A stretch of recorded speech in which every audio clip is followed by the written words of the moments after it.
Teman-teman, kembali lagi bersama saya Suradi Usman Al-Gaini. Dalam kesempatan kali ini kita akan ngobrol dengan akademisi Universitas Samudra Langsa yang sahabat saya dulu pas S1, Badria. Bagaimana sampai beliau mendapatkan beasiswa BPI ke Amerika dan juga beasiswa AAS untuk S2 di Australia, tambah pengalaman kerjanya sampai jadi dosen. Langsung saja kita ngobrol dengan Pak Dia. Assalamualaikum, Dia. Waalaikumsalam warahmatullahi Adi. Apa kabar, Di? Baik, baik, Alhamdulillah. Adi juga apa kabar? Udah di UK nih. Iya, alhamdulillah udah Hmm. 4 bulan di UK. Wow. Kita alhamdulillah ya bisa ketemu lagi walaupun via udara. Setelah terakhir 2006 ya, Di. Kita tamat S1 ya. Terakhir kan Iya, 2006 ya. Oh iya. enggak, dulu Aku malah 2015. tamat. 2015 kan aku sempat ke Langsa dulu. Ada Oh penelitian. iya, iya, Nah, iya, terus iya. aku mampir Unsa. kan ke kampusmu kan. Iya, iya, iya, iya. Bangsa. Gimana kabar keluarga anak-anak? Baik, Alhamdulillah. Baik semua, insya Allah. Sebelum cerita S2, S3, dulu begitu tamat, Hmm. Lia kemana tuh? Apakah di Medan, balik ke Aceh? Iya, jadi rencananya it's a very long, bumpy road story sebenarnya ya gitu. Jadi sebelum kita tamat, makanya aku tuh belakangan tamat gitu. Kan aku udah kerja di Danish Red Cross di Tsunami Response. 2004 kan kita tsunami, tsunami gitu. Jadi that is my first step into the international organization atau international community lah istilahnya gitu kan. Jadi 2005 2005 saya tuh udah eh, yang pertama tuh cuman gitu tsunami struck, terus ada panggilan untuk volunteer, jadi volunteer di Danish Red Cross gitu. Nah, itu ketika kita di Medan gitu. Nah, terus ada perpanjangan untuk kerja sambil liburan gitu. Kebetulan saat itu kita liburan dan aku terima di Melabuh gitu. Jadi dari situ, dari kerja liburan 1 bulan di Danish Red Cross, aku hari itu pegang admin lah apa gitu. Nah, ada tawaran lagi untuk perpanjang jadi setahun gitu. Padahal kan kita belum selesai S1 gitu. Nah, aku pikir eh, kesempatan ini mungkin kapan lagi datang gitu ya. Terus pengalamannya juga gitu. Jadi aku berpikir bahwa gitu tamat, aku udah punya pengalaman nih, aku udah punya kontribusi. Nah, jadi aku terima kerjaan itu untuk 1 tahun. Jadi aku cuti S1 1 tahun eh, sebelum kita tamat untuk kerja di Danish Red Cross. Gitu. Nah, setelah kita tamat, ya aku terus terinvolve di international organization pada saat itu, NGO pada saat itu. Nah, kebetulan kan lagi banyak-banyaknya tuh setelah tsunami respon, ada project recovery, ada segala macam gitu. Jadi terus aku gabung di USAID, US Agency for International Development. Dulu itu masih program kesehatan, tepatnya di Medan. Itu sekitar setelah kita tamat S1 lah. Oke, dari situ kemana lagi? Oke. Nah, eh, itu setelah tamat S1 gitu, tamat S1, aku balik dari 1 tahun cuti, terus balik ke S1 di USU, di sastra Inggris, nyelesain S1 aku seperti janji kita ke orang tua bahwa S1 itu harus selesai walaupun udah kerja, gitu kan.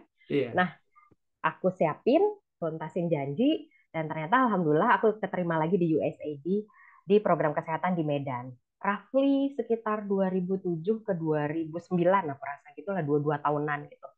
Nah, setelah programnya berakhir, uh, jadi aku nyari kerja lagi dan kebetulan di USAID lagi. Mungkin mungkin jodoh aku emang US kali ya dari sejak dulu kala gitu.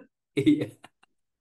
Jadi nggak ada rencana sama sekali, nggak apa, memang memang takdir aja, memang dapetnya di situ gitu. Nah, pada saat itu aku kerja di USAID DBE, Decentralized Basic Education. Jadi US Agency Development yang ngebantuin Unsiah untuk revitalisasi pendidikannya setelah tsunami gitu. Jadi kantornya itu di Unsiah. Dulu sekarang namanya USK, Universitas Syah Kuala, USK kan. Jadi aku di sana itu sekitar 2 tahun.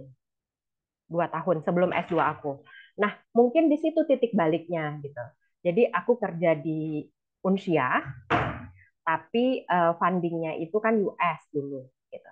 Nah, pada saat berproses di Unsia, eh, mulai titik baliknya penyadaran-penyadaran mulai datang karena aku melulu involve-nya sama dosen, jadi dosen-dosen pada mencoba apa eh, menarik ketertarikan aku ke dunia akademisi dan pada saat itu aku tertarik gitu.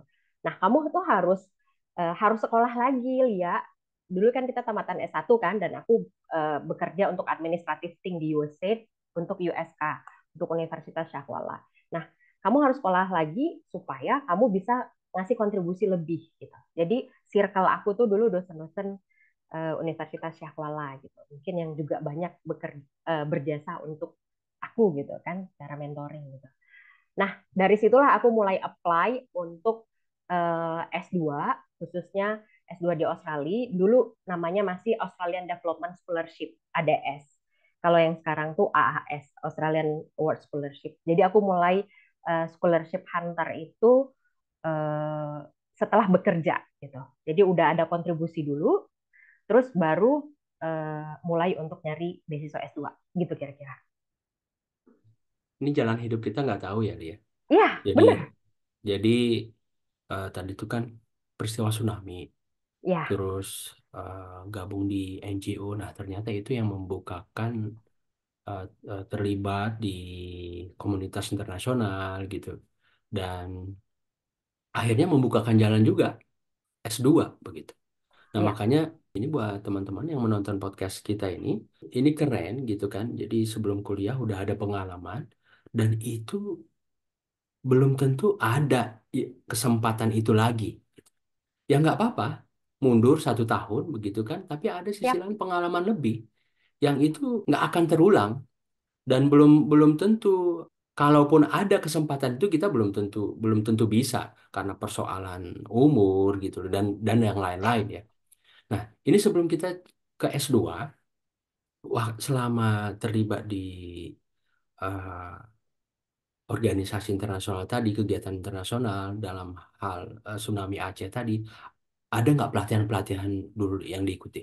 Itu kan banyak banget dulu ya. Karena kan aku juga sempat di BRR dulu. Sempat di BRR, terus ya sama sebagai interpreter penerjemah di handicap dulu. Pelatihan pasti banyak ya, Hmm, tapi kan mungkin nggak relate sama background aku yang sekarang gitu. hmm, Kalau dulu kan mungkin pelatihannya kayak apa first aid gitu, oke. ataupun gitu-gitu kan. Tapi menurut aku yang paling banyak developing apa contribute to my growth, Mhm. personality development itu adalah kesempatan untuk eh, punya kesempatan untuk berkomunikasi dengan orang banyak. Ya, Pada saat itu kan notabene pakai pakai bahasa Inggris karena atasan kita dulu kan semua apa bahasa pertamanya bahasa Inggris gitu kan. iya. Nah, jadi banyak berkomunikasi baik verbally maupun dalam written form dulu dalam bahasa Inggris. Mungkin itu yang menjadi apa ya? eh, Melatih diri aku kali itu. Hmm, Eh, Terus doing administrative things, mana yang priority duluan, eh, being detail gitu. Paling itu tuh banyak pasti nyumbang. Oh ya, training aku dulu paling tentang administrative things. Nah, setelah yang di Universitas Syahwala itu yang aku baru banyak pelatihan-pelatihan yang agak akademis gitu. Tapi mostly masih administratif. ya, ya. Ya. Jadi pas di USK tadi ini membukakan pikiran, apalagi circle-nya dosen ya, Li. Di situ Yap. termotivasi juga untuk lanjut S2. Dan ini sebelum ke S2 dapat beasiswa AAS, kan kita dulu di sastra Inggris ya kuliahnya. Ini Lia kenapa sampai pilihannya sastra Inggris susu dulu? Wow, tricky question ya. Kenapa bisa sampai sastra Inggris? Nah, jadi kan dulu itu sistemnya UMPTN ya, namanya sekarang apa SBMPTN, SNBPTN gitu. UMPTN kan ada pilihan pertama, kedua, ketiga gitu. Nah, jadi frankly speaking, aku jujur nggak ya? Jadi banyak jalan hidupku tuh yang memang berdasarkan takdir gitu. Apa? Memang berdasarkan takdir ya sebenarnya jalan Iya. hidup kita gitu. Jadi sebenarnya sastra itu pilihan ketiga aku gitu. Kan Hmm. pilihan pertama, kedua ya anak zaman 90-an lah, 2000, awal 2000-an seperti kita pasti orang tuanya pengen jadi dokter kah, jadi engineer kah gitu kan. Seseorang yang terlibat di dunia kesehatan kah gitu. Nah, pada saat itu kan masuk perguruan tinggi negeri itu sangat sulit gitu. Bangkunya sedikit, peminatnya banyak gitu kan. Nah, belum ada kelas-kelas mandiri lagi pada saat itu. Nah, otomatis eh, pilihan pertama dan kedua saya lumayan tinggi-tinggi pada saat itu. Nah, pilihan ketiga, aku memastikan bahwa ini adalah pilihan yang aku sukai gitu. Dan Hmm. mungkin pada saat itu yang passing grade aku masuk lah gitu kan. Dulu kita bimbingan, bimbel segala macam gitu. Nah, pilihan aku suka bahasa Inggris gitu. Aku suka memang suka dari dulu aku suka. Aku udah suka nonton film pada dulu waktu film yang berbahasa Inggris dulu. Terus aku suka baca novel dulu. Jadi pilihan ketiga itu harus pilihan yang aku suka. Dan pada akhirnya Allah menetapkan aku di bidang yang aku suka, bukan di bidang yang aku harus. Jadilah aku berkuliah di, alhamdulillah lewat di sastra Inggris USU gitu. Iya. Pilihan pertama, kedua waktu itu sama. Kayaknya nggak usah di reveal deh. Tapi di kampus yang, tapi di USU Ya, juga. kampusnya pasti tinggi-tinggi gitu kan. Oh Ada iya yang di iya. USU, ada yang di Jawa gitu kan. Gitu. Bisa ditebak lah pilihannya I- kemana gitu. Iya iya. Dan Da- alhamdulillah lulus di sastra Inggris itu nggak gampang loh. USU Oh itu iya, lumayan, sampai sekarang juga susah masuk USU. Nah, iya. sastra Dan Inggris, di zaman kita dulu, USU itu peringkat 6 Indonesia. yes, Jadi 1 sampai 5-nya itu kan di Jawa. ya, Dan 6-nya di luar Jawa itu USU. Dan ya, cukup kompetitif, cukup exactly, kompetitif. Jadi satu kursi sastra Inggris itu 50, lima around that, puluh 50. Nah, ya. jadi memang persaingannya cukup cukup berat. Kalau aku Dan dulu dulu, kan ya, PMDK. dan dulu nggak ada kelas mandiri kan, nggak ada kelas mandiri. Hmm, PTN juga belum berbentuk PTN BH seperti sekarang yang bisa buka kelas banyak-banyak gitu. iya, Kan kita satu angkatan itu dibuka cuma satu kelas gitu ya. iya. Pasti Empat, kompetitif. 48 dulu kita Iya, seangkatan. Kalau jadi ada sangat pun yang, kompetitif. kalau ada pun mandiri terbatas, masih terbatas waktu itu. Dan memang cukup sulit peminatnya, nggak cuman dari Sumatera, tapi di Jawa juga kan dari mana-mana kan ke USU dulu, Ya, karena memang itu favorit. Eh, ya, favorit di Indonesia, di luar Jawa itu pilihan utama saat itu ya. ya. Ya, jadi masuk sastra Inggris, nah ketemulah kita waktu itu ya. Jadi dari Aceh ada Lia, kemudian ada Ulan, ada almarhum Jia Ul Hilal, aku, Hmm. nah terus yang di Medan si Tia ya. Nah, tambah teman-teman yang lain dari berbagai daerah Indonesia yang eh, daerahnya beda, sukunya beda, agamanya beda, cukup cukup beragam gitu waktu itu ya. Li. Yap. Iya, iya, iya. Nah, terus waktu pas S1 dulu, kan selain di IMSI, itu Ya. kan HMJ kita tuh, Himpunan Mahasiswa Jurusan, Lia aktif di mana aja dulu?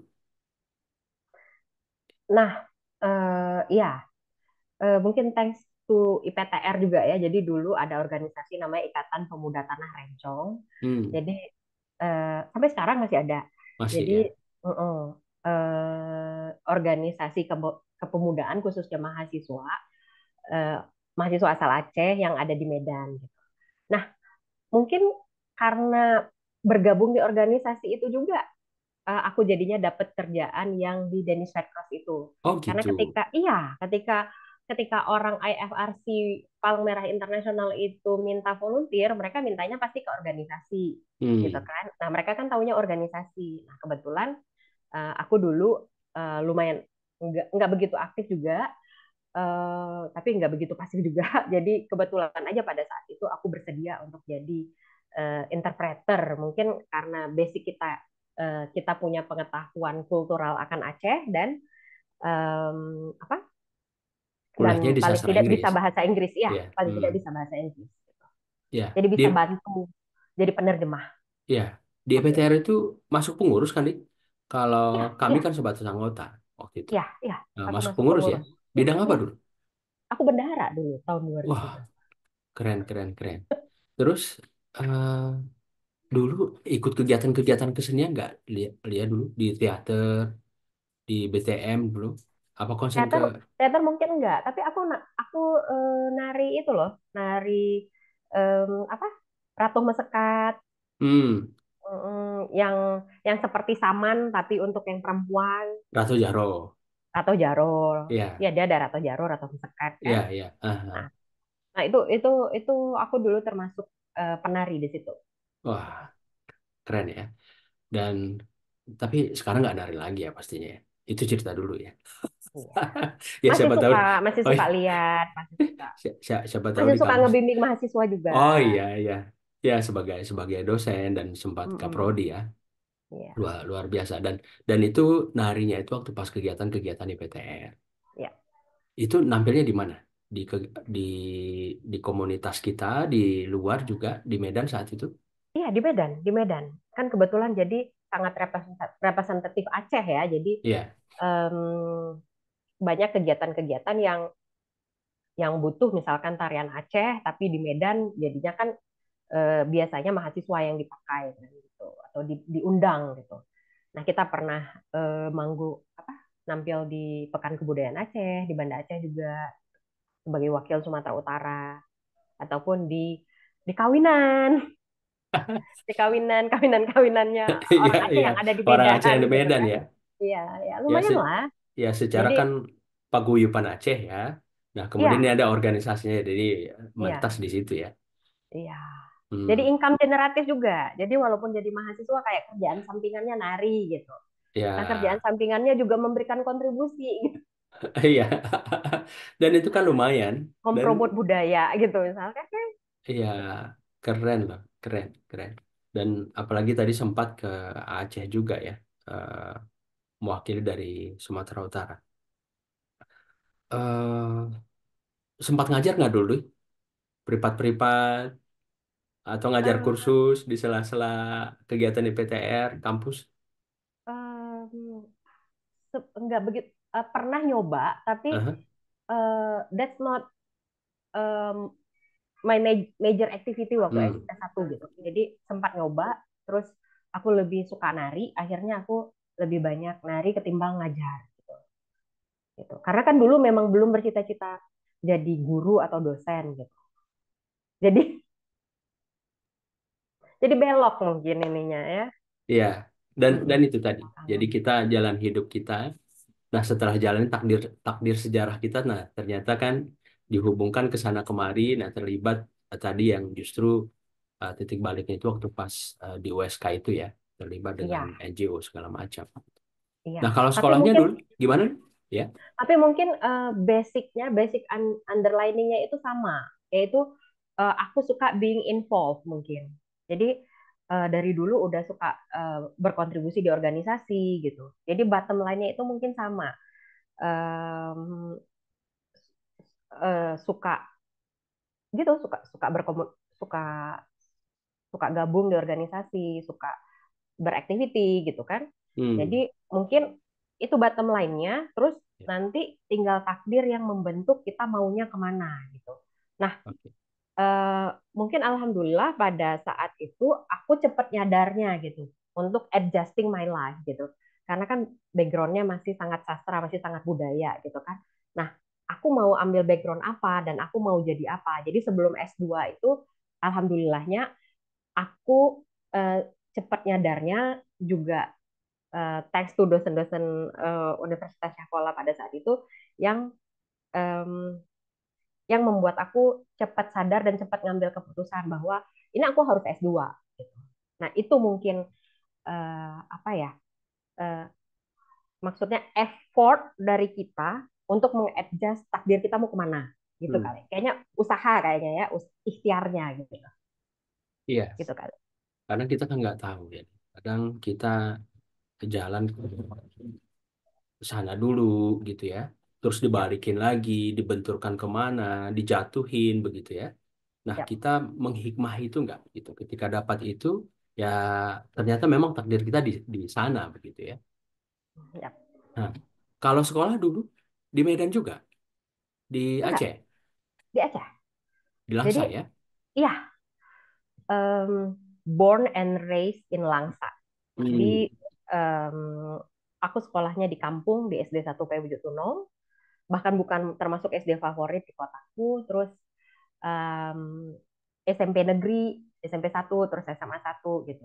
Nah, dari situ juga yang aku pengen nyadarin bahwa em, anak ataupun insan mau berasal dari manapun, mau sekolah negeri gimana pun, di kampung manapun, so when you have the will, when you have Hmm. the passion gitu, kamu tuh bisa kemana aja. Buktinya aku gitu, dari Ya. keluarga biasa biasa biasa aja, ekonomi juga biasa-biasa aja gitu. Tapi yang memungkinkan aku untuk mencapai titik yang sekarang ini adalah em, beasiswa kan gitu. Usahaku untuk mendapatkan beasiswa, baik S2 maupun S3. Ya, insya Allah pun eh, ini bakal insya Allah. Ya, insya Allah. Ya, intinya kemauan ya, Li. Yap, Kerja keras, begitu ya. yap, Ya, yap. berdoa. Jadi, apalagi sekarang ya, dibandingkan masa kita dulu ya, Li. Milenial awal, kalau sekarang kan serba mudah. Kesempatan itu banyak banget. Nah, tinggal maunya kita lagi ya. Exactly. Iya kan? Benar. Iya kan? Kalau Ya, kalau kita kan dulu serba terbatas, tambah waktu pas kita kuliah-kuliah dulu kan Aceh juga masih komplik kan. ya, Masih komplik. Kalau Lia di pesisir timur masih nyambung tuh ke Medan gampang. Kalau aku di yap. tengah-tengah itu sampai Konvoy dulu, terus jalur pesisir ini tutup. Jadi ke Medan itu dari jalur pedalaman nih, di eh, Takengon, Gayo Kota Cani, ke Karo begitu, dan itu melelahkan banget. Perlu usaha lebih, dan makanya aku setahun sekali pulang dulu, setahun sekali. Nah, baru 2005 itulah agak sering pulang karena ya kegiatan NGO tadi juga dengan TV juga waktu itu. Nah, jadi tadi kan disebut sekolah di eh, kampung dan orang tua juga secara ekonomi terbatas gitu kan. Ini eh, sekolah dari rumah jauh. SD, Kebetulan SD.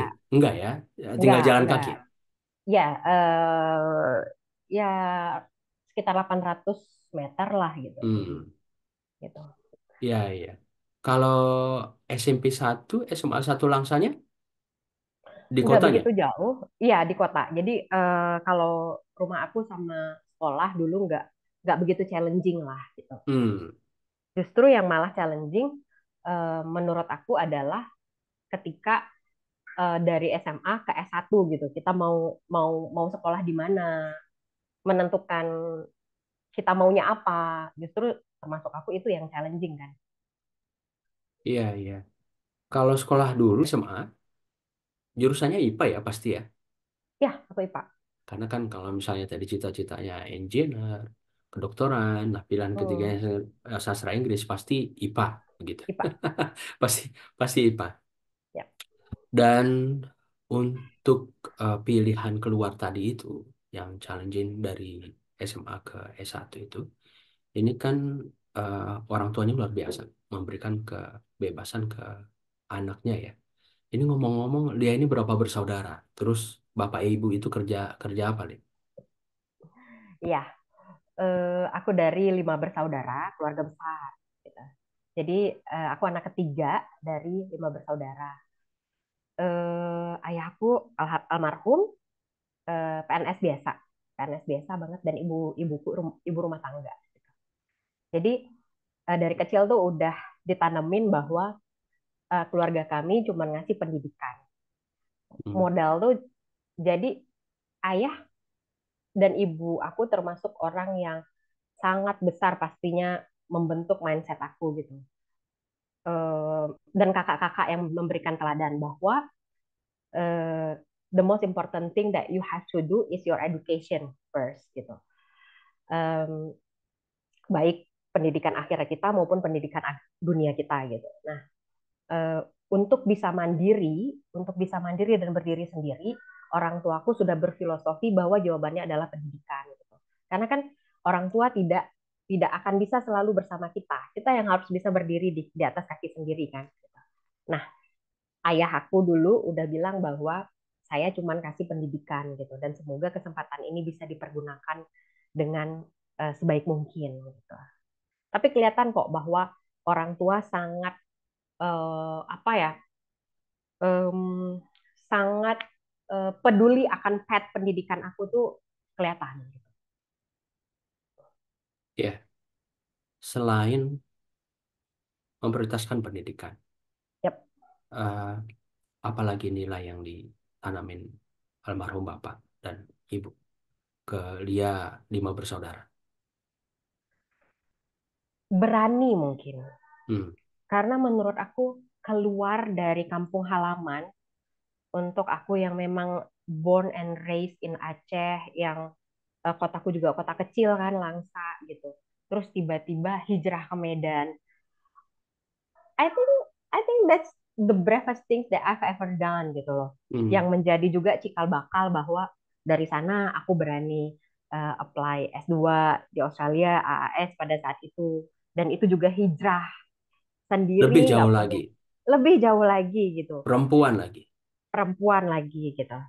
Nah, jadi berani gitu walaupun ayahku juga bilang mungkin pada saat itu ya nggak usah jauh-jauh tapi dia masih mengizinkan anak perempuannya untuk kuliah ke provinsi lain gitu dan kakak-kakakku dulu kan juga kuliahnya di PTN. Nah PTN dulu kalau selain USK pasti kan di USU di UNAN di beberapa provinsi lainnya jadi kakak-kakakku tuh udah ngeset bahwa mereka lulus nih eh, SMPTN dulu namanya UMPTN Hmm. di universitas kakakku dulu ada yang di UNAN satu di Universitas Syahkola satu gitu. Jadi itu yang memotivasi aku untuk apa ya? Hmm, kayak they are drawing the path, so I just follow it Hmm. gitu loh. Bahwa oh ya aku juga harus lulus PTN nih gitu. Nah mungkin itu juga dan perempuan juga juga bisa kuliah di luar asalkan baik-baik saja gitu. Nah baik-baik saja itu juga selalu diawasi oleh orang tua aku gitu. Oke, ini orang tua cukup concern ke pendidikan dan Ya, tadi disupport betul. ya, Tambah lagi, you have role model. ya, role Dalam hal model. ini Thank dalam hal you. ini kakak, ini Ya, penting. So, orang tua memotivate dan ada ya, role modelnya gitu kan. ya, Dan tambah lingkungannya ya, kalau dari ceritamu tadi bahwa ini keluarga yang sangat memperhatikan pendidikan begitu.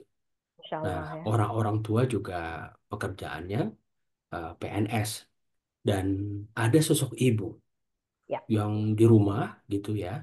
Ini teman-teman jangan bayangan pekerjaan ibu ini gampang loh.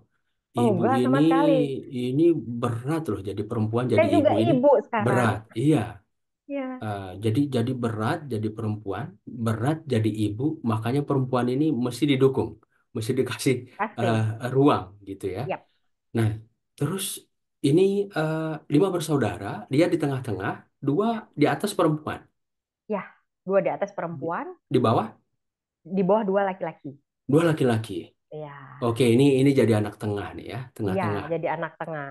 Hmm, oke. Dari ibu Li, itu tadi kan dari ibu sendiri apa nih nilai yang membekas, yang sampai sekarang itu masih Lia ingat betul dan mungkin masih diamalkan juga.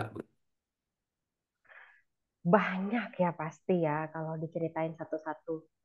Tapi yang jelas, eh, my mom is kinds of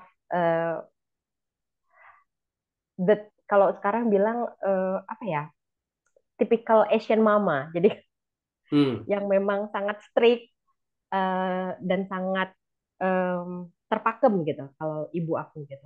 Jadi kita memang memang punya jam belajar di rumah. Yang which is mungkin sekarang agak susah diterapin ke anak-anak sekarang gitu. Misalkan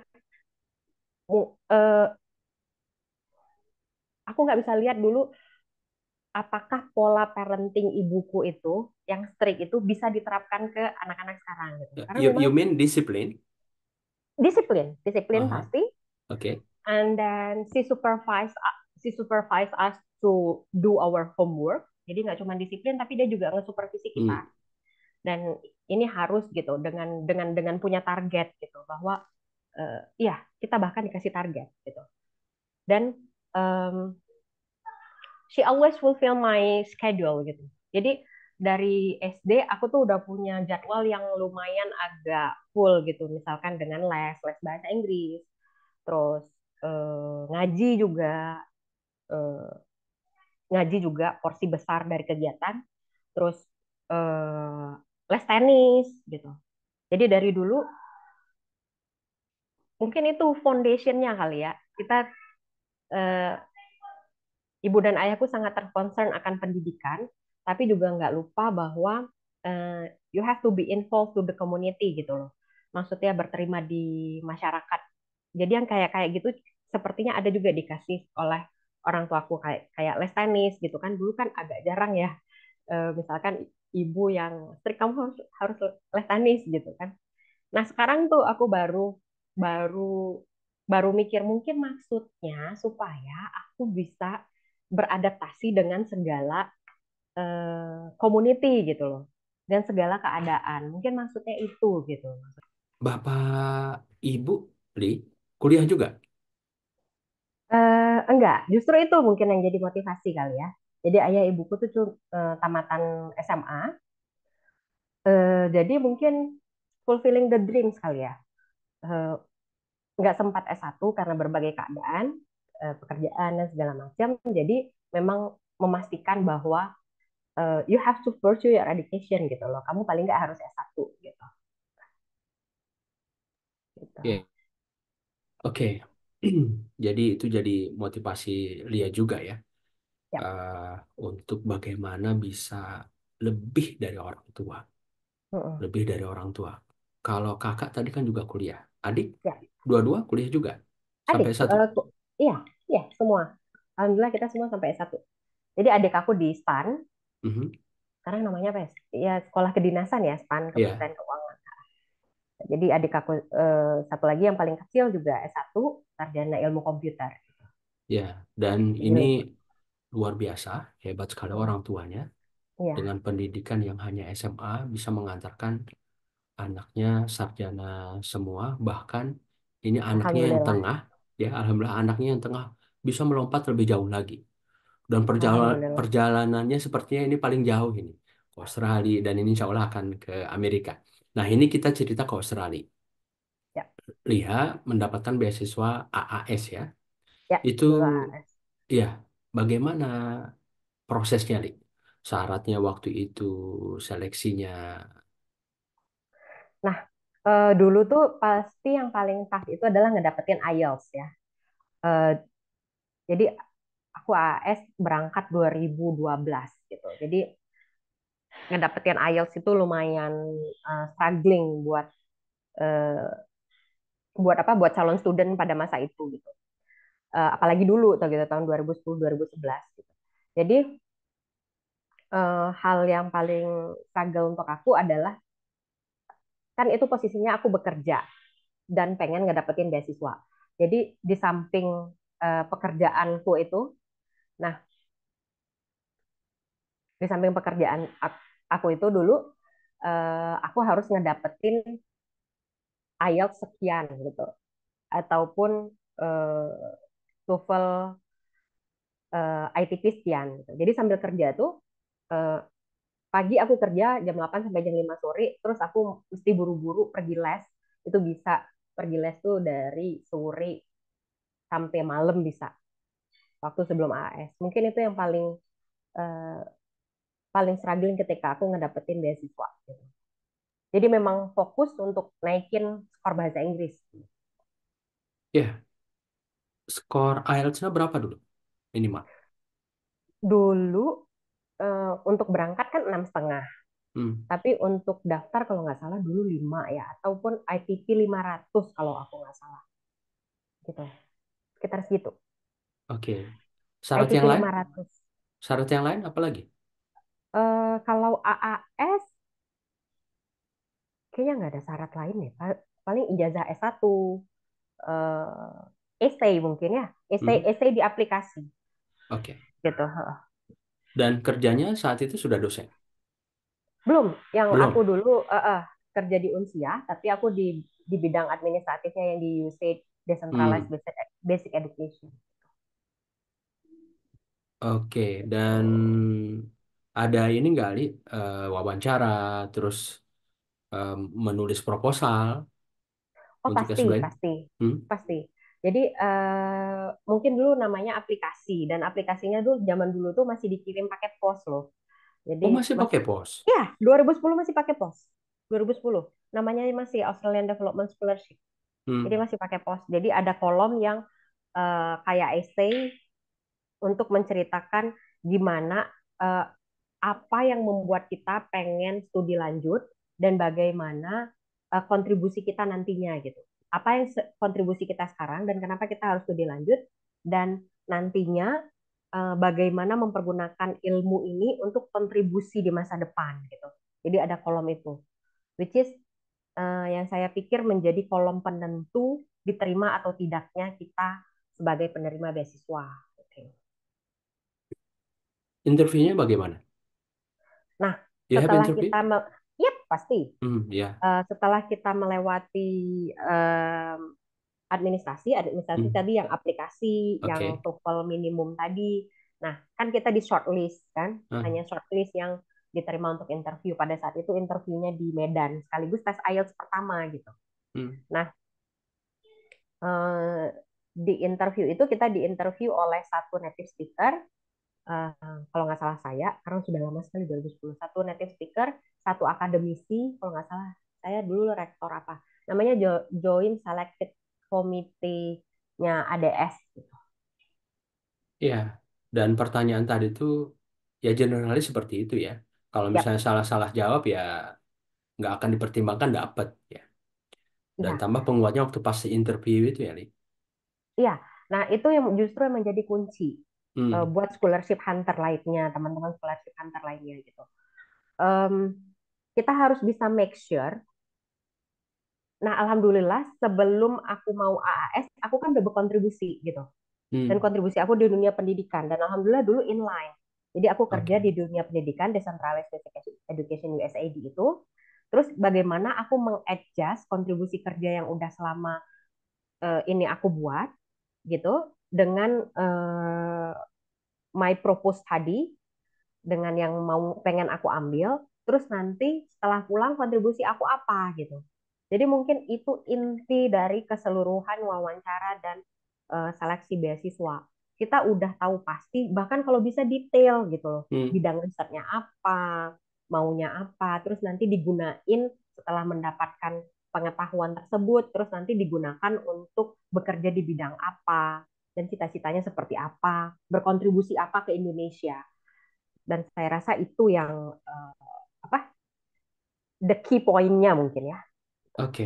Dan kalau flashback tadi ke cerita awal tadi bahwa ini kenapa sampai dilibatkan di NGO, kemudian info di pendidikan di USK. Nah, ini kan nyambung dengan yang untuk S2 ini gitu. Ya, Menyangkut kontribusi juga kegiatan, kan inline semua ya. Nah, makanya ya, persoalan takdir kita nggak tahu. Nah, tapi persoalannya bagaimana kita eh, membaca sehingga kita ngeh begitu dan mengadjust dan dan dan syukurnya dia tadi mendapatkan itu begitu ya. Dan untuk S2 di Australia itu kampus apa? Jurusan apa? so ya. Aku di S2 di La Trobe University, terusnya di Melbourne, lokasinya di Melbourne. Ambil dulu Educational Studies, concentrate on language studies. Oke, karena Mm. relate dengan background S1 ya. Ya, tapi aku ngambilnya tuh agak di tengah, agak Master of Edu. Kalau S1 kita kan murni sastra Inggris. Iya, Ya, S2 aku agak ke pendidikan, tapi juga masih terrelate dengan ilmu bahasa. oke. Jadi lebih ke pendidikannya, tetap relate Ya, dengan S1-nya ya. ya. Pertimbangan ngambil itu, Karena kan akhirnya aku dapat MED itu, Master of Education. hmm, Nah, pada waktu itu kan aku bekerja memang di dunia pendidikan tapi di NGO gitu. ya, Em, di NGO yang support education. Nah, jadi setelah dari sana aku masih berpikir bahwa aku jadi praktisi pendidikan gitu.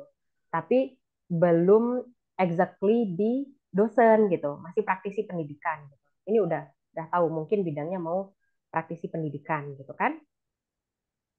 Nah, makanya aku ambil MED itu gitu.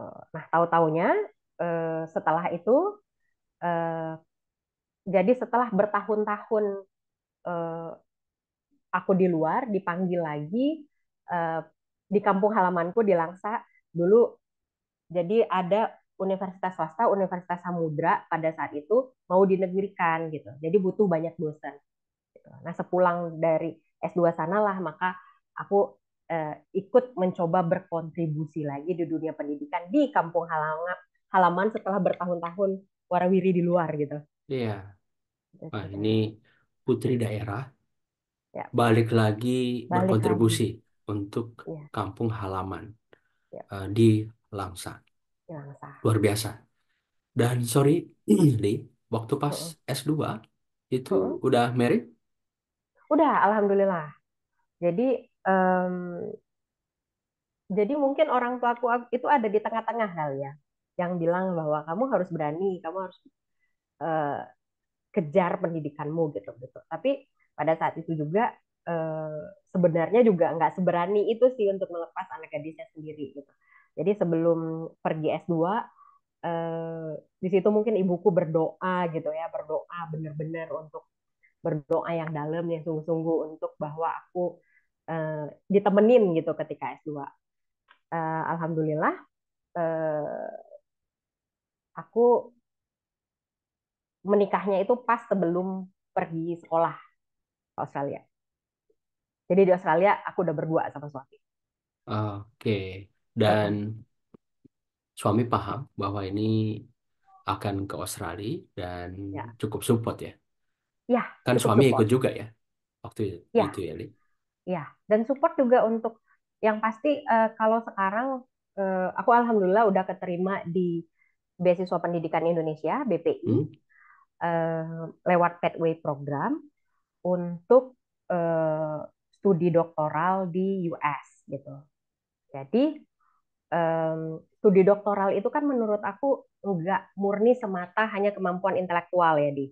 Jadi sangat banyak faktor yang mendukung eh, nanti sukses atau tidaknya studi kita ataupun kita pergi atau tidak nih gitu. Nah, suami adalah support system utamaku untuk pergi sekolah lagi gitu Iya, ceritanya. dan ini kan jadi tantangan tersendiri ya, teman-teman, yang masih single, Ya, terlebih yang fresh graduate dengan yang sudah berkeluarga, khususnya yang punya anak. ya, Terlebih lagi beasiswanya ke luar negeri ya. Ini bukan ya, perkara yang mudah. Jadi ya, dukungan suami atau istri ini sangat penting sekali. Kalau ya, misalnya ini nggak sejalan ya repot ya, ya, repot. Apalagi pasti. untuk eh, mengurus anak dan yang lain-lain begitu. Nah, ini kita Ya. sebelum cerita ke sana nih. Untuk yang S3 ini di Amerika kampus apa? Jurusan apa? Ya, jadi sekarang aku tuh udah di tahap bahwa pendidikannya, beasiswanya itu udah dapet Mhm. dari pemerintah Indonesia, fundingnya jadi udah dapet, alhamdulillah. Terus aku kemarin nyoba di beberapa universitas dan akhirnya aku diterima di Indiana University Bloomington, udah dapat letter of acceptance dari sana. Jurusan literacy, culture, and language edu. Hmm, Jadi balik ke pendidikannya, tapi ada language edunya juga, ada culture-nya. oke. Dan di kampus tadi itu yang ada jurusan itu. Iya, jadi ada beberapa kampus yang menawarkan prodi tersebut. Alhamdulillah aku dapatnya di IU Bloomington tadi, Indiana Ya, University Bloomington. ini sama seperti S2 tadi, bisa Ya, diceritakan ke teman-teman syaratnya apa, kemudian seperti apa prosesnya. Karena ini penting dalam ya, rangka membekali ya terutama adik-adik kita nih, yang ya. beasiswa hunter itu kan. Mm-mm. Terlebih nanti kita cerita dari sisi Lia mendapatkan ini posisi sudah berkeluarga. Ya,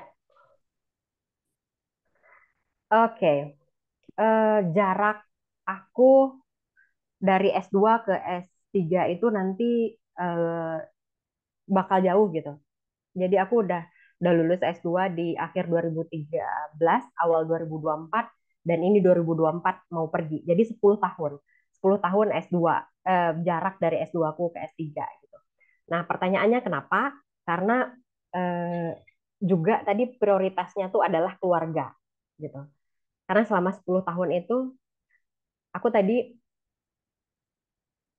masih dalam prioritas membangun keluarga. Jadi em, ketika ketika memang keluarga bilang sudah siap, karena pilihanku sudah siap, maka aku baru memulai prosesnya. Memulai prosesnya untuk ngejar IELTS, karena kita udah tahu pasti kalau yang S3 di luar, yang paling eh, yang paling harus dikejar itu IELTS dan riset proposal kan gitu. Proposal studi kita nanti gitu. Nah, aku mempersiapkan semua itu setelah keluarga bilang siap. Siap, oke, siap. Eh, Keluarga akan mensupport aku apa terutama suami untuk ikut eh, apa kuliah ke luar negeri karena kan jadwal kalau kuliah di US itu bisa 4 sampai 5 tahun gitu. Jadi aku nggak mungkin LDR selama 4 sampai 5 tahun. Dalam kasus aku gitu. Mungkin ada keluarga-keluarga yang bisa LDR gitu. Tapi kalau kasus yang nggak LDR dalam aku tunggu suami aku siap gitu. Gitu kira-kira kalau yang ke keluarga. Kalau yang apa tadi pertanyaannya ya? Yang Ya, persiapan secara sa- akademis ya? syarat syarat beasiswanya itu kan tadi IELTS ya. Itu Ya. minimal berapa? 7. Kalau ke kampus 7. 7 ya. Ya. Enam setengah, Mhm. tapi bagusnya 7 gitu. Oke. Dia bisa 6,5 tapi bagusnya 7. 7 itu Ya, aman, level aman. proposal riset ya dia. Ya, proposal riset pasti. Udah gitu Mhm. gimana kita mengapproach. Kalau kan kalau S3 itu agak berbeda karena kadang-kadang juga ada negara yang harus mengapproach profesornya gitu. Ya. Nah, jadi aku udah pernah nyoba eh, approach profesor pasti eh, dan semua syarat apa? Semua syarat itu bisa dipenuhi seperti IELTS, eh, transkrip S2, transkrip S1, recommender. Nah, itu yang juga yang mungkin agak unik kalau untuk S3 gitu. Karena recommender itu sangat berperan penting untuk proses admisi kita Hmm. gitu. Dan wawancara pasti ya setelah proses akhir tadi. Iya, wawancara kan di beasiswa. Jadi ada dua Hmm. part, Edi. Jadi Mhm. yang pertama adalah beasiswa. Beasiswa Oke. itu mungkin juga tanpa LOA, seperti aku mungkin beasiswanya tanpa LOA. Jadi I- dapetin beasiswanya dulu, Mhm. fundingnya dulu. Setelah jadi setelah setelah proses itu selesai, maka ada proses kedua ke melamar ke universitas. Nah, kita kira setelah kita mendapatkan funding, melamar ke universitas kan adalah hal yang ya aku udah dapat funding nih, bisa nih Ya. kuliah gitu. Dan ternyata tidak, saudara-saudara. Itu adalah ya Iya, iya. adalah adalah hal yang cukup membutuhkan perjuangan juga untuk ngedapetin LOA tadi. Hmm. Bahkan mungkin kuncinya adalah LOA bagi yang juga yang belum mendapatkan beasiswa di awal. Jadi dapetin secure your LOA first gitu Oke. dan dapetin beasiswanya dengan langkah seperti itu juga bisa. Jadi ada dua Hmm. langkah gitu. Oke. Jadi Mm-mm. tergantung yang mana dulu ya. Ya, yang Jadi mana ada yang dulu? ngelolanya dulu, baru pandingnya. Dan ini Ya, secara panding dari pemerintah Indonesia, Kemenq ya. ya, ya, ya, Kalau bekerja kalau sama dulu dengan Kemdikbud. Dikti ya, ini ya, Ya, beasiswa dulu ini ya. dulu beasiswa S3 aku ini mungkin namanya beasiswa Dikti. Kalau Hmm, sekarang namanya BPI. Dan BPI. ya, dan merupakan bagian dari LPDP juga. Jadi ini yang penyalurannya Kemristek Dikti ya. Ya, Ada yang Kemenak, Kemristek Dikti, ada yang dikelola langsung Kemenq, LPDP. Jadi, ya. oke. Ini full ya, Li, beasiswanya ya? Ya, alhamdulillah full. Full. Jadi kalau beasiswa S3 insya Allah full gitu. Suami, Jadi anak ikut keluarga. insya Allah ikut, ikut, ikut dan dapat tunjangan keluarga kan Dapat seperti tunjangan LPDP. keluarga. Iya, Ya, iya, insya ini Allah. agak teknis, Yap, agak teknis pertanyaannya, karena menurutku ini penting buat yap. teman-teman scholarship hunter. Urusan paspor, visa, apakah ada tes kesehatan juga, juga persoalan deposit itu untuk kasus dia bagaimana? Ya. Nah, sebenarnya kita lagi di proses itu sekarang. Oke. Jadi, alhamdulillah aku udah dapat LOA-nya. Jadi Mhm. sekarang mungkin lagi proses untuk ngurus visa Hmm. gitu. Jadi aku udah nyiapin eh, siap-siap untuk apply visa sekeluarga. Jadi satu suami, satu anak. Jadi aku Ya, insya Allah bawa dua dependen gitu visa. Nah, em, dari beasiswa karena akunya udah dapat beasiswa duluan kan nanti ada LOG, Letter of Guarantee. ya, Ya, letter of guarantee ini, nah nanti beda-beda masing-masing negara kebijakannya gitu. betul, betul. Apakah kita harus tambah deposit sendiri untuk Mhm. membuktikan bahwa kita punya dana cadangan untuk keluarga kita gitu. Mhm. Tapi menurut aku ini bukan hal yang paling challenging gitu di dalam membawa keluarga. Insya Allah nanti ada caranya sendiri deh. Para scholarship hunter pasti tahu cara cara deposit itu seperti apa gitu kan. Yang penting niatnya dulu nih ada gitu. Masalah deposit itu kan apa nanti tertera di hanya tertera di buku tabungan dan di buku rekening kita bahwa kita sanggup memfunding istri dan anak di luar dari tunjangan keluarga yang diberikan beasiswa gitu. Ya, dan itu ada yang dicek, ada juga enggak. Tapi amannya Iya, ya disiapin begitu ya. iya amannya disiapin. Ya, ya siapa tahu secara random, kena, kita dicek begitu ya. Udah Iya, ada di benar-benar. rekening sudah Di sudah rekening ada. udah ada. Mhm. Ya, Jadi di rekening. ini paspor udah beres ya, paspor. Udah, alhamdulillah udah. Bisa lagi Eh, proses. visa lagi proses. Mohon Bisa, doanya nih untuk semua ya, visanya keluar. ya, Karena visa itu kan apa rezeki-rezekian juga ya. Takdir, balik lagi ya tadi. Intinya iya, takdir. ya. Dan kebijakan masing-masing negara beda ya.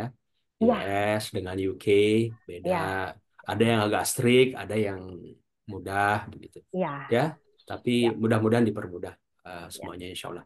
Insya Allah, insya Allah. Dan ini keluarga juga ikut semua. Jadi suami nanti kerja di sana ya. Bisa nggak sih Hmm, kerja? Atau dibatasi kerja em, tertentu? dibatasi. Kalau US Dibatasi ya. mungkin dibatasi ya. Di atas kertas itu dibatasi bahwa suami itu bekerja hanya untuk supplementary Hmm, fund. Jadi oke. dana untuk liburan, dana untuk beli mainan boleh, tapi tidak boleh untuk dana menghidupi gitu. Jadi mungkin nanti kita pakai klausul bahwa suami itu kerja remote. Kebetulan suamiku bisa kerja remote Hmm, dari mana saja gitu. Jadi kerja lewat internet gitu. Jadi gitu. Jadi alasannya mendampingi keluarga, mensupport mensupport keluarga karena Indonesia US itu sangat jauh, nggak mungkin bagi kasusku itu nggak mungkin LDR. iya, Tapi itu keren untuk yang bisa LDR itu keren. Gitu. Nah terus apa ya? Ya ya suami tetap kerja. Gitu. iya. Ini tadi di pendernya dua. Ya dependen aku dua Berarti suami dan anak. Satu. ya anak satu ya nih, baru Ya satu ya. Ini umur umur berapa nih eh, anak nih? umur umur 5 tahun. Ntar lagi aku kenalin. Tadi dia Oh, nangis-nangis iya, minta minta di apa? iya. Berarti di sana nanti Bisa masuk diintroduce. kindergarten atau SD. primary. Insya Allah nanti bulan 5 kan kebetulan aku mungkin insya Allah berangkatnya akhir tahun ini kemungkinan SD kelas 1 ya primary.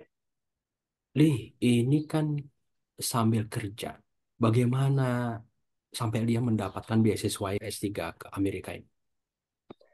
Ya, kebetulan tempat kerjaku yang sekarang Universitas Samudra Langsa itu sangat mendukung dosen dan seluruh tenaga pengajar seluruh sivitas akademika untuk studi lanjut gitu.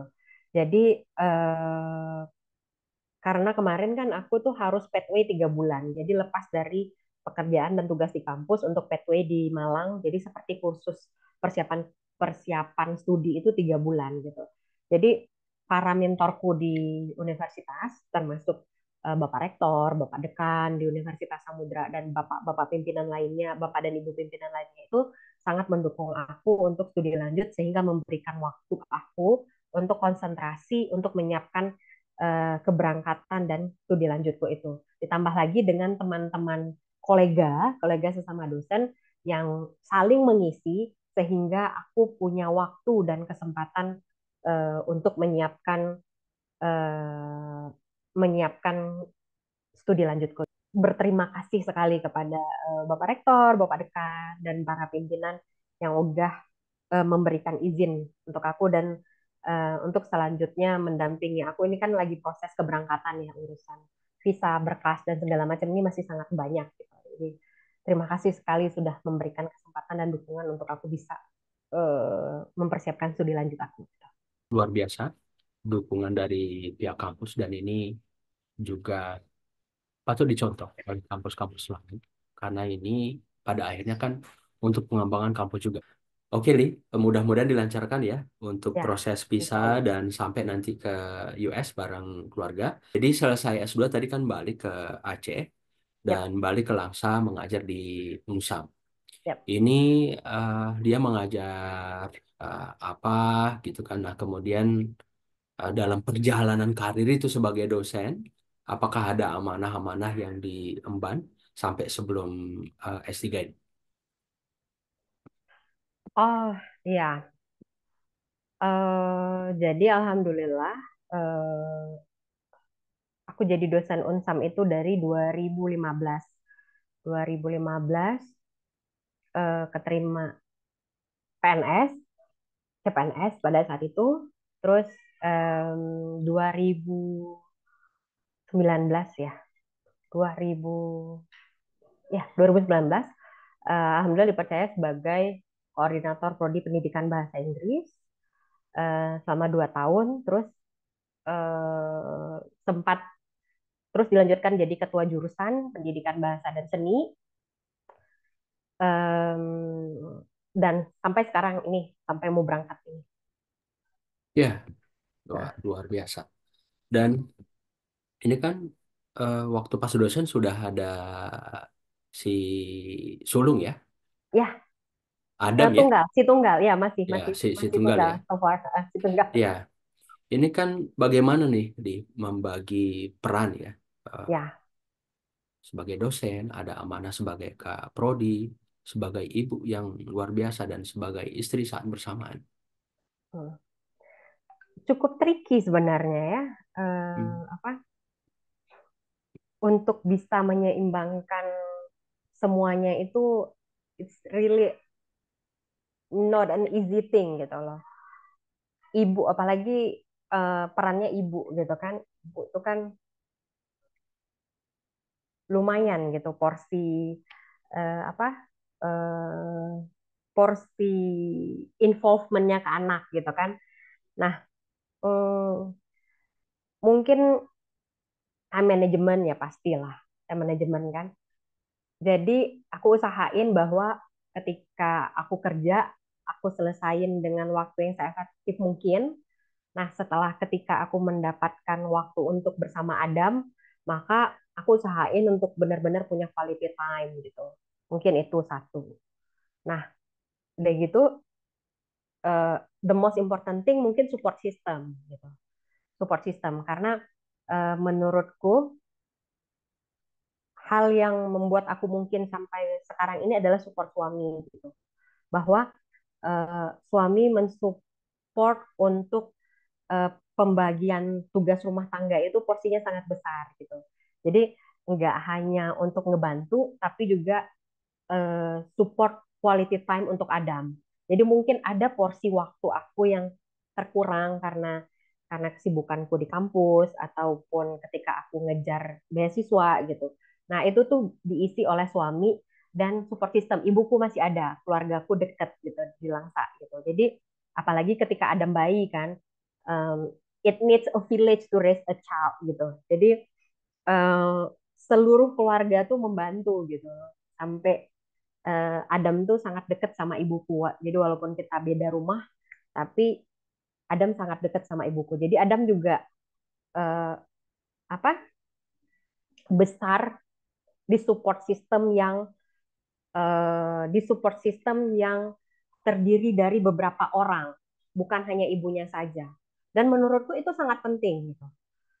Eh, it- Mungkin jadinya Adam itu lebih apa ya? eh, apa jadi enggak hanya apa namanya terattach ke satu orang aja. Jadi dia bisa terattach ke beberapa orang, kasih sayangnya bisa masuk ke beberapa orang dan menurutku itu sangat memudahkan dirinya untuk beradaptasi gitu. Itu yang mungkin aku lihat wonderful gitu loh. Ya, jadi Ini Adamnya nih, mau sini mama. Sini. Adam tadi mau masuk. Dia tadi udah sibuk mau masuk. Ini mau nunjukin siapa dong? Nah, Adam itu ya, mau keluar. Halo Om halo Adin. Halo Adam. Adam. Dari tadi Ya, Adam udah senang mau masuk, mau senang ngenalin. Siapa namanya? ketemu Kak Adam? Adam. Namanya siapa? Mochi. Mochi. Mochi. Nama Nyongnya You Adam like Mochi. cat ya? Iya. Oke, hebat. Jadi Nah, ya ya harus gini. Jadi menurut aku eh, kunci dari ininya kita harus punya apa ya, ruang pendidikan, ruang ruang kerja hmm, yang juga mensupport aku untuk ngasih quality time untuk Adam. oke, Jadi alhamdulillah jadi dosen itu kan waktunya sangat ada waktu-waktu fleksibel gitu kan. ya, ya dengan supporting system tadi suami, terutama tambah keluarga ya, Ya, yang dekat, ini mm-mm. memudahkan dia untuk menyesuaikan, Iya, ya, betul. menyesuaikan ya, karena kan nggak mudah ya Mm-mm. menjalankan ini sekaligus. Kasih Adam. Ya. eh Thank you, Adam. Nah, menjalankan ini sekaligus nggak mudah, apalagi seperti saya bilang tadi, Li. Jadi menjadi Mm-mm. ibu, istri perempuan itu berat loh. Jangan dikira Ih, pekerjaan gampang. Kalau misalnya Anda bilang, oh pekerjaan kamu apa? Ibu rumah tangga. Emang nggak ada mm-mm. kerjaan ibu rumah tangga. Iya, Dari mm-mm. bangun sampai tidur itu paling banyak pekerjaannya. Iya, Jadi, jadi ya itu tadi ya. Alhamdulillah mm-mm. dengan supporting system terbaik ini mudah menyesuaikan. Dan keluarga pun sudah paham. Saat-saat Iya, kritis bahkan ya. ya pasti. Ya. Dan menurut aku list of priority ya, Di. Jadi Mhm. ketika kita terinvolve jadi dosen, kerjaan tuh kan banyak gitu. Tapi ada juga kerjaan yang sifatnya opsional gitu. Ya. Jadi mungkin Oke. uh, mungkin kuncinya adalah uh, kita bisa ngambil kerjaan mana yang kita bisa gitu. Jadi porsi waktunya ini mungkin ini yang ini untuk keluarga, kerjaannya sekarang mungkin karena ada masih butuh banyak perhatian, kerjaan aku sampai segini dulu gitu. Mungkin ngejar yang lain mungkin apa ya, yang di atas-atas sana insya Allah nanti gitu Ya. ketika anakku siap waktunya gitu. Oke. Karena kan persoalannya sudah berkeluarga.